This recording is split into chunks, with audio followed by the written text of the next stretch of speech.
Welcome back to the GSMC Sports Podcast, brought to you by the GSMC Sports Network. Ton of fun having Manny on the show with us today. Here at the GSMC Sports Network, we are hoping to, grow the collaborative efforts between our different shows. So that is something that you can definitely look forward to more and more as the future comes on here. But getting into the latter half of our show here, going to be more NBA focused as we are going to start as the NBA did return from the All-Star break last night. We had 12 games. We're going to have another 10 games tonight. So we are back in action. I wanted to go over some of the key games from last night and give my thoughts on them.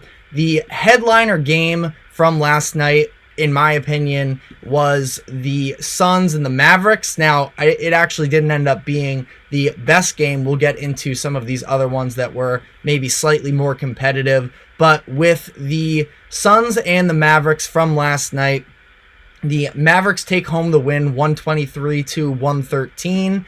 And it was very interesting to see how this played out because these are two teams that are definitely in the realm of contenders for the playoffs this upcoming season, and I was curious to see how this played out. And what really stood out to me from this game was the difference in the offense between these two teams. The Suns starting out, they looked really good on defense. They were moving really fast. Their rotations were on point, and as the game got on, it's only so long you can hold back a Luka Doncic performance like that. And with Kyrie as well. I mean, Kyrie started getting it going down the end of the first quarter there. He scored something like 7 points in 45 seconds to close out that game. So there's just really only so much you can do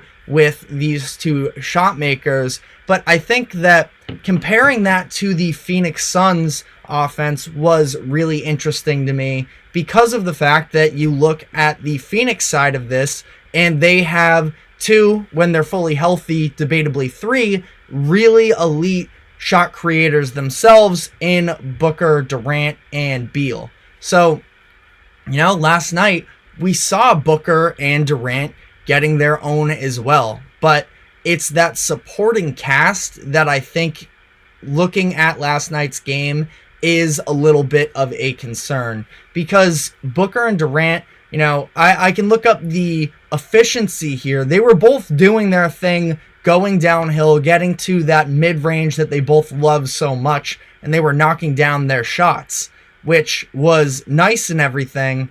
But other than that, there really just wasn't much else nuance to their offense. It was a lot of 5-out with everybody along the perimeter. And I like Jusuf Nurkic. I think he's been having a pretty solid season, but he doesn't necessarily create much of his own. He's a very good player in the pick and roll schemes. I think that he has developed a good chemistry with Durant, with Booker, with Beal, even when Beal has been playing. But all in all, it still just doesn't feel like they have enough surrounding guys as well. And whether you're talking about offensively alone or even just having guys to trust on the court, it doesn't feel like they have that. They only had their starting lineup and two players come off the bench that played real minutes, double-digit minutes. That was Josh Okogie and Royce O'Neal. I liked the addition of Royce O'Neal at the deadline, but you also unloaded a bunch of these other guys that, no, they weren't great, but it felt like they were solid. Now, they're not creators themselves necessarily in Keita Bates-Diop, in Chimezie Metu, and whoever else they let go during that deadline. But I do have some concerns about, and we've talked about this in the past as well, acknowledging the fact that it hasn't necessarily hurt them yet, that they don't have a real point guard to initiate offense. And it's just sort of taking turns, whoever is the hot hand, which works for stretches for sure. I mean, I'm being very critical here. The reality is it was the Mavericks offense that powered them to this win. So what I'm saying right now as well isn't necessarily even the most, the biggest takeaway in terms of how this game actually took place itself.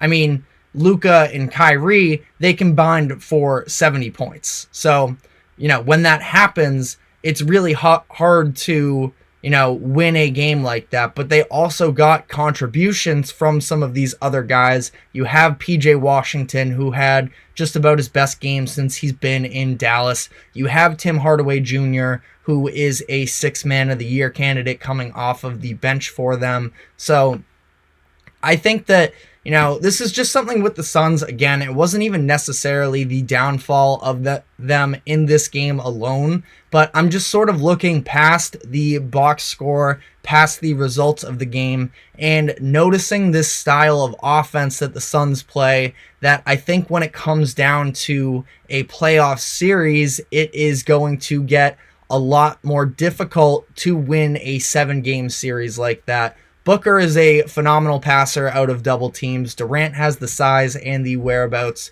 through all of his years to make the right play as well, but it's very heavy on their top few guys, and we've seen them, struggle at times, especially as Beal has still been continuously dealing with different injuries, whether it's his hamstring, whether it's his nose, that sort of make me worry about them as the stretch of the season goes on. Another huge game, another very entertaining game up towards the end of it was the Sacramento Kings and the San Antonio Spurs. We got another masterclass, is maybe a little bit of an exaggeration, but Victor Wembanyama on defense doing another phenomenal job against Domantas Sabonis, the should-have-been all-star in my opinion. He picks up 5 blocks, and the Spurs end up losing this game in a close one. Wemby, for how great he is and how good he was on the night as a whole, I still feel like we're waiting to see, and it comes with time, but the clutch offense hasn't necessarily been fantastic for him last year, and it doesn't just fall on the shoulders of him. There was a shot that he took on the baseline with, a minute or so left in this close game where he misses. It goes off it bounces back forwards towards the half court, and you just have a bunch of Spurs players standing there watching as opposed to actually getting back on defense. That led to a lob dunk for Keegan Murray that sort of started to put them out of the game more so before Fox finally closed the door on them. So Spurs are a young team here. They have a lot of growing, but I think that there's a little bit interesting Victor Wembanyama. It's not going to happen this year, I don't think, because the Spurs are a bottom 10 defensive team in terms of efficiency, but Victor Wembanyama is going to win Defensive Player of the Year in his career. He's currently leading the league in blocks, and blocks can be a little bit of an overrated stat at times, but I do think that there is such a great foundation with him that is going to translate through the remainder of his career. Quickly on the Kings side, they end up pulling out this game, so you can't overreact. I don't think that they've looked tremendous as of late, and this is also just coming out of the All-Star break, so maybe a little bit of rusty legs for them. Fox has been dealing with injuries a little bit this season, but I think that all in all, the Kings, as far as contending, they're going to make the playoffs. They are in the position to do so, but I don't think that I necessarily see them being true contenders. And I'm curious, every Kings fan, I would imagine, light the beam. They are so fun. They're such a fun storyline to root for, but it is interesting at what point do we sort of acknowledge that the ceiling of this team, and Fox and Sabonis are great. Keegan Murray, as I talked about on the show earlier this week doing my stock up, stock down, I think that he's proving a lot of people wrong in terms of what he can bring to a team, but I'm curious whether or not this is ever going to be a true contender. They got bounced in the first round last year to the Warriors in an incredibly entertaining 7-game series, but I don't know. I have my doubts in terms of, and maybe it's just the fact that they're the Kings and I don't necessarily trust their front office based off of the years and years of bad decision making from the organization. But I don't know. I'm not here to dump all over the Kings because they're still a fun team. They are in this mix. They're currently the 8th seed at 32-23, so having another good season. But I don't know, just something I was thinking about as they went through this close game with the worst team in the Western Conference. Elsewhere in the Western Conference, we had the Denver Nuggets playing the Washington Wizards, and this was never a game, so it's not necessarily the results of this game that we're looking at, but a couple different storylines that came out of this. First off, Jordan Poole came off the bench for the first time of this season for the Wizards. The Wizards, who are another team that has really been struggling. They are now 9-46, but interesting that we just haven't seen it from Poole this year in terms of really applying himself and committing to playing a team ball. And I think that we are seeing him struggle just with the idea of actually being the number one. He used to talk about earlier in this season about his legacies essentially already written because he was on the Warriors for that championship run and he got his money. I think that's a bad mindset. And it's not that there is no talent there. It's just a matter of, I think that he needs to find that maturity. And we are seeing his career go in a very negative trajectory. And I think that there is, of course, some real talent behind Jordan Poole that he himself needs to pull it back out. A lot of people are blaming the Draymond punch for this specifically, but I do think that it's an immaturity thing with himself. I don't think that it can fully be put on that one moment, because even in that moment, it was Poole, melding off to Draymond. We're definitely not defending Draymond punching Jordan Poole, but he was talking contract and this and that, and I think that since coming to Washington, there have been a lot of very concerning clips in terms of his buy-in.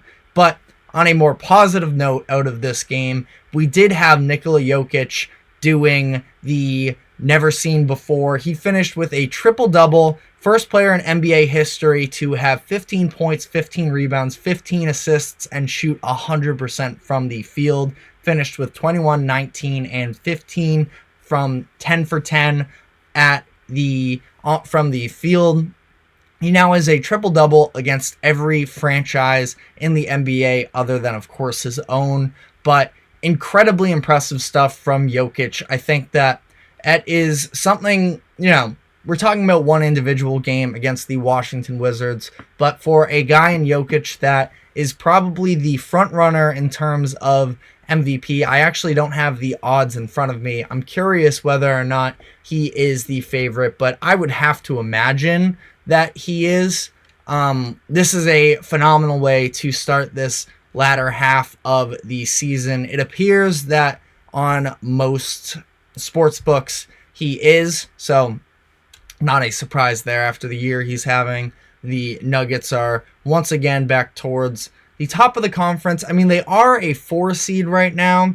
We've seen, I feel like, over the past handful of years, where you are in the seeding in terms of importance for an MVP seems to have diminished a little bit, and I'm not a big fan of that. I've always been a team success guy when it comes to the MVP, but at the same time, I don't know. When it's also as close as it is right now, there's tons of season left, and that could definitely change, especially because if you look at the Western Conference and how close it is, there is a ton of room for variance, and that is something we're going to be talking about in our final segment. But I do quickly just want to end off this segment with a quick little shout out for the Charlotte Hornets, who, yes, are in the midst of a pretty dreadful season, just 14-41, but they were 10-41 until they brought in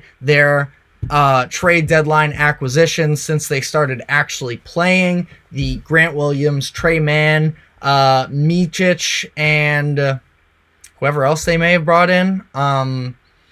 Davis Bertans as well is in that list, and they are on a 4-game win streak since then. Now, it's not like it's necessarily the most impressive win streak in the world here. You're talking about some wins against some little bit subpar teams. The Utah Jazz, the Memphis Grizzlies were on that list, but a blowout win against the Hawks and a win against the Pacers as well.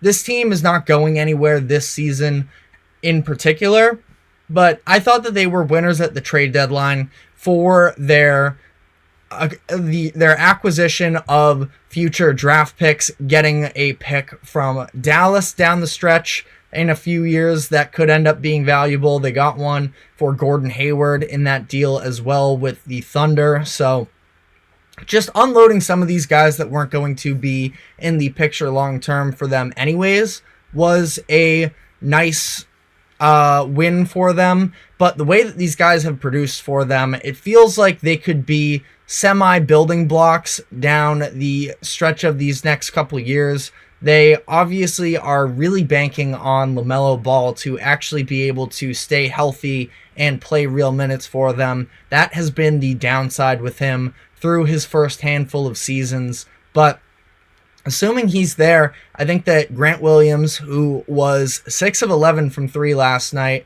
was really impressive and could be a good pick and pop partner for him there. Nice defensive building block. And Trey Mann is somebody that I never feel like I knew all too much about. I knew that there was a little bit of a reputation about him, about the offensive player that he could be, but he's been buried in the Oklahoma City Thunder depth chart because of just how many players they have and these young players they're trying to get looks at and everything. But the scoring from the outside is one thing. The way this guy finishes at the rim, I think, is so incredible. Such great control. And he didn't even have his best night at the rim last night. He missed a couple of these fancy looking attempts, which I know maybe to maybe to someone like me, maybe I'm overrating it and everything, but I've seen some really nice finishes from him at the rim. And I just feel like the Hornets are in the right direction. They're a team that's been a little bit rudderless, it feels like, for a while, and I like the way that they are sort of building themselves up for the future.